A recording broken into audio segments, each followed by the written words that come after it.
Bună, vărsător! Bine ai venit și mă bucur să te am aici alături de mine.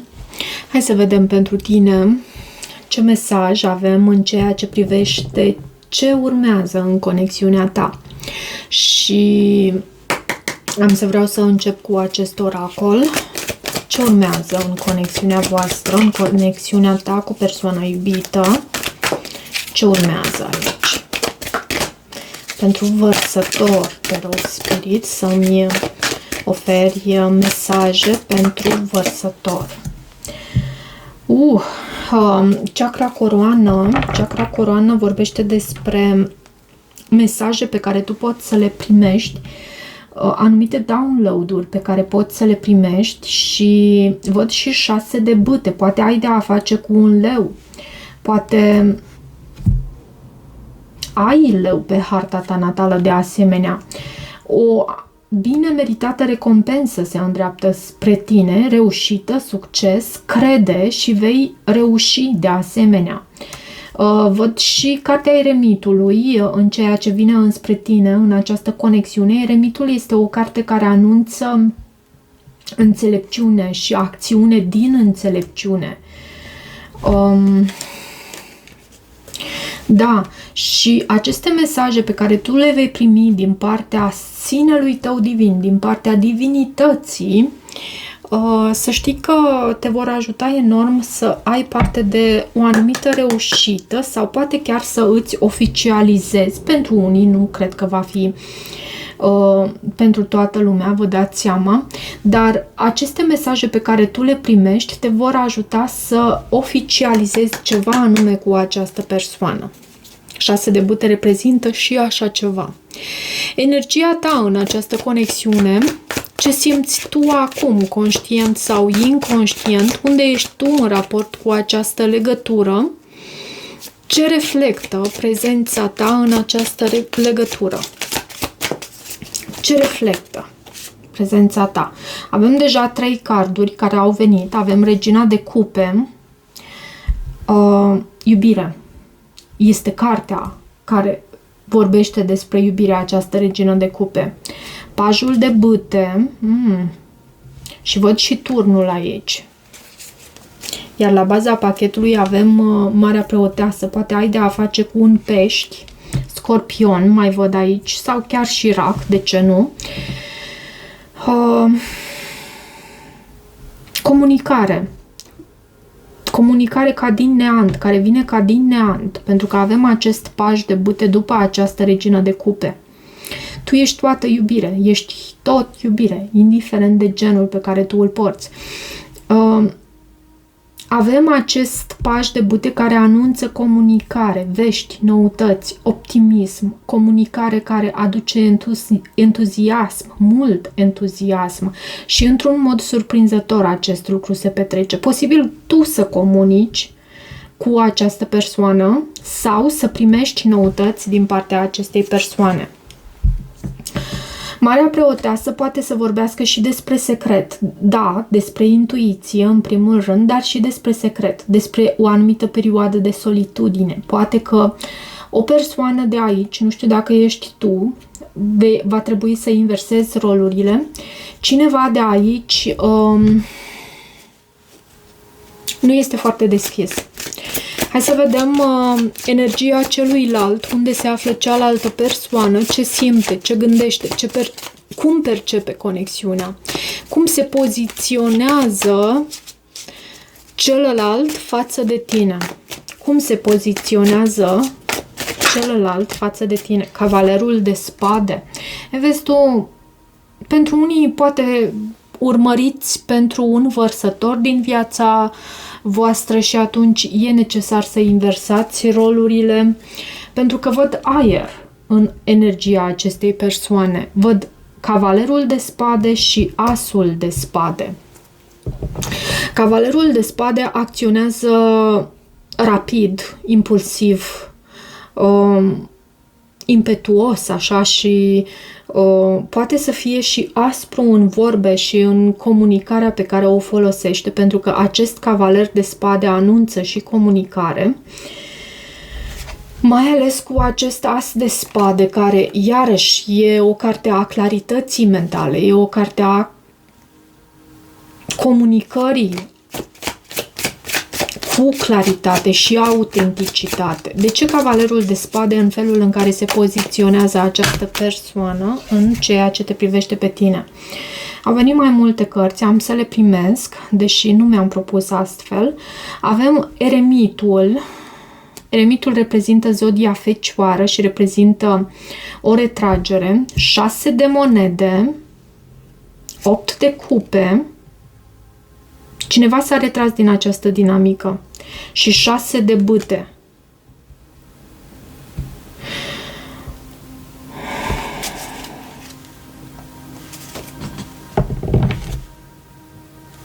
Dar vezi tu,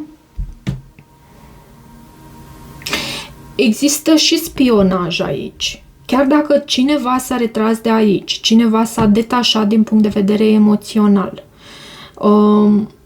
poate oferă într-o altă parte și lucrul ăsta îl face să se simtă victorios, cu reușită, cu cine sunt eu. Aici avem și pajul de spade, te urmărește în continuare și cred că aici urmează o perioadă de comunicare. Hai să vedem totuși legătura voastră actuală, care este dinamica principală dintre voi acum, ce vă unește sau separă, ce se întâmplă energetic între voi în prezent. Ce se întâmplă energetic între voi în prezent. Cavalerul de bâte.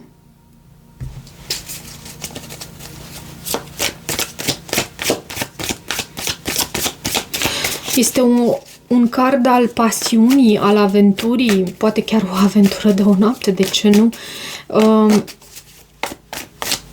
Cavalerul de bâte, vezi, vine spre tine.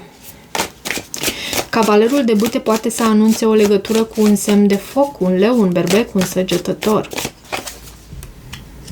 Și 8 de monede. Da, eu am spus că aici urmează o perioadă de comunicare și acum vedem aceste carduri. Această persoană nu e foarte hotărâtă în ceea ce te privește. Poate nu e foarte hotărâtă în genere în viața sa. Dar în legătura voastră din prezent, actuală, avem cavalerul de bâte, 8 de monede și 9 de cupe la baza pachetului. Eu cred că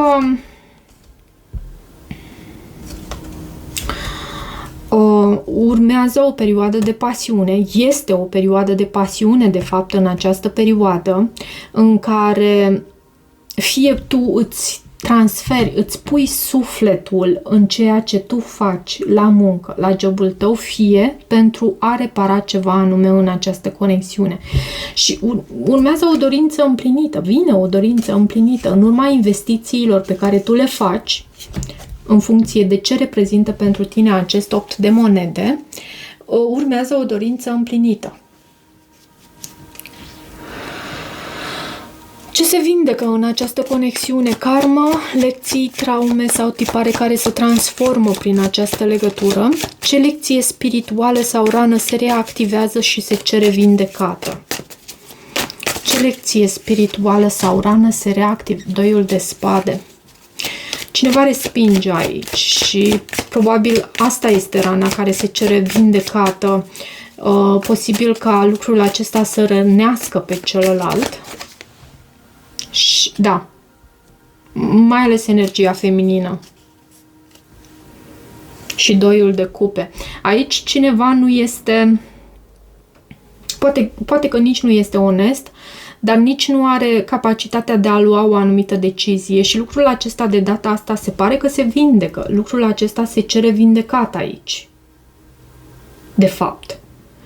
Avem 2 de cupe la baza pachetului. Ce urmează între voi pe termen scurt în următoarele 2 săptămâni, să zicem astfel? Cum evoluează conexiunea în următoarea perioadă, în următoarele 2 săptămâni? Care este direcția în care merge această relație?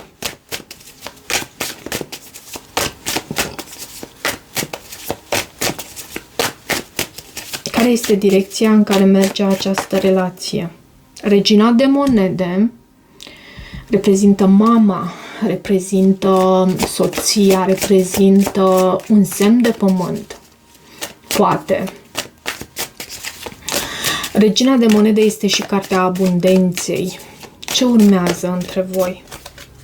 Uite că au venit asul de cupe și diavolul. Din păcate avem și diavolul. Poți să ai de a face în mod specific cu un capricorn.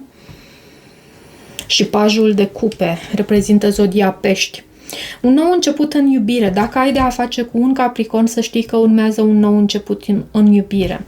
Și dacă nu ai de a face cu un capricorn, poate ai de a face cu un pești sau cu un semn de pământ, un alt semn de pământ, Taur, Fecioară.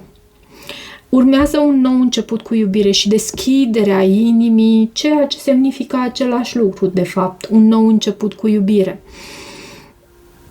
Poate o nouă persoană pentru unii, pentru că avem acest as de cupe. Dar e și ceva toxic aici. E și ceva ne la locul său. Și hai să clarific. De ce acest diavol aici? De ce acest diavol? Treiul de spade. Ceva dureros, ceva care rănește. Cineva poate ia o decizie incorectă, o decizie de a încheia ceva anume. Am văzut și cartea moartea era la baza pachetului, pe lângă acest card justiția. Uite, îți arăt și ție. Poate ai de a face și cu un scorpion, un semn de apă. Hai să vedem un mesaj din partea acestei persoane. Ce mesaj avem din partea acestei persoane? Ce mesaj avem din partea acestei persoane? Nu poți să manageriezi iubirea ta. Îl iubești enorm pe acest om și se simte copleșit. Încă unul, te rog, spirit, pentru vărsător. Pasiunea pe care o simt este copleșitoare.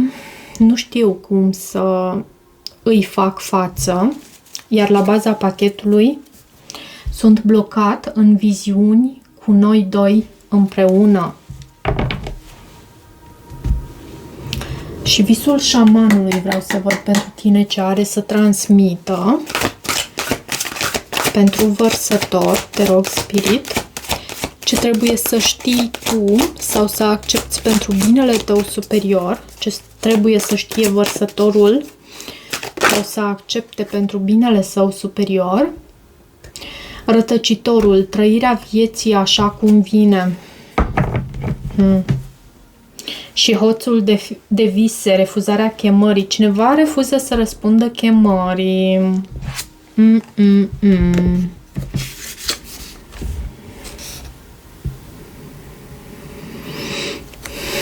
Pagina 120. Avem semnificația acestui card aici. Rătăcitorul, ceea ce te luminează, trăirea vieții așa cum vine, căutarea esenței fără a cunoaște forma. Rătăcitorul te invită să ieși din lista de lucruri de făcut și din rutină pentru a simți briza pe piele, chemându-te să urmezi vântul și să explorezi oportunitățile vieții. Când apare rătăcitorul, este un semn că a venit timpul să ridici ancora care te ține în port. Nu este important să cunoști destinația înainte de a pleca. Aceasta va deveni clară pe măsură ce părăsești portul. Nu aștepta o hartă, deoarece nu există niciuna care să indice unde îți este destinat să ajungi. Asigură-te însă că ai o busolă bună. Busola ta este dragostea pură și intenția de a fi liber, de a te elibera de convingeri și prejudecăți.